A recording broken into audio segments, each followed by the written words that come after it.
Action पर supreme court ने कहा है प्रशासन जज नहीं बन सकता, अवैध बुलडोजर कार्रवाई करने वाले अधिकारी दंडित किए जाएंगे। एक तरीका भी हो सकता है जहां जहां अवैध कार्रवाई की गई वहां पर मुआवजा दिया जाए। 15 दिन का समय। मैं सुप्रीम कोर्ट के इस फैसले से पूर्णतः सहमत हूं। मैं पहले दिन से इसका विरोध कर रहा हूं। और किसी की भी सरकार हो, मकान घर बनाने में बहुत समय लगता है और सिर्फ आरोप के आधार पर जहां फर्जी मुकदमे दर्ज होते हो आप किसी का घर नहीं तोड़ सकते हो। जो सुप्रीम कोर्ट ने 3-4 कमेंट किए हैं ये बिल्कुल सही है कि जिनके घर टूटे हैं उनको मुआवजा मिले और जिन अधिकारियों ने सरकार को खुश करने के लिए किया है उन पे भी कार्रवाई हो। ऐसे कैसे, जब न्यायपालिका है तो आप जज कैसे हो सकते हो? कल हम ताकत में होकर किसी गरीब का घर गिराएंगे तो ये क्या न्याय होगा? नहीं। जब न्यायपालिका है तो न्यायपालिका के अधिकार को अगर सीज करने काम सरकार करेगी तो न्यायपालिका को ठोस कदम उठाना चाहिए। सरकार पे भी कार्रवाई करनी चाहिए। उनकी मंशा को भी देखना चाहिए कि उनकी मंशाएं कैसी हैं। यहाँ भी अयोध्या में भी लोग घरों में बुलडोजर चले और उसका खामियाजा विधान लोकसभा के चुनाव में भारतीय जनता पार्टी ने उठाया भी। यूपीएससी एग्जाम को लेकर के जिस तरीके से धरने पर बैठे लाठीचार्ज हुआ है, ये बहुत महत्वपूर्ण है।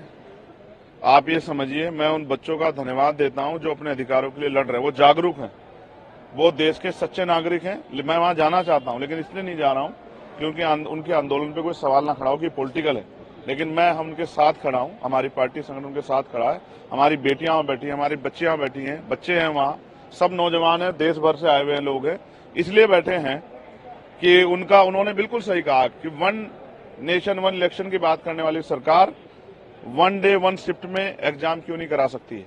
41 सेंटर पे आप करा रहे हो, बाकी 34 सेंटर पे आपको उम्मीद है कि पेपर लीक हो जाएगा। पुलिस की भर्ती का पेपर लीक हुआ, दरोगा की हुआ, पटवारी का हुआ, कोई ऐसी भर्ती इसका पेपर लीक नहीं हुआ।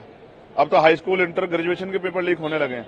और मैं फिर कह रहा हूं, नारा बोलचा दिया उन्होंने मुख्यमंत्री जी के लिए कि अगर पेपर बटेंगे, एक की जगह 2 पेपर होंगे तो नंबर कटेंगे और फिर कहीं ना कहीं धांधली होगी। धांधली को रोकना है, पारदर्शिता के साथ एग्जाम कराना है तो बच्चों की मांग को मानना पड़ेगा। 3 दिन से बच्चे वहां हैं, 2 रात हो गई बेटियों को बैठे हुए। ये बेटियों का पूजन करने वाली सरकार को क्या हो गया है? बिल्कुल ही संवेदनशीलता बिल्कुल ही खत्म हो गई है।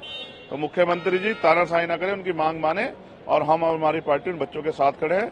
अगर मजबूरी ना होती कि उनके आंदोलन पे कोई सवाल खड़ा हो तो मैं उनके बीच जाके वहीं बैठता सड़क पे। आज अंबेडकर नगर में कटहरी विधानसभा में जो चुनाव है उसकी रैली है और मेरा विश्वास है कि कटहरी विधानसभा हम लोग जीतेंगे।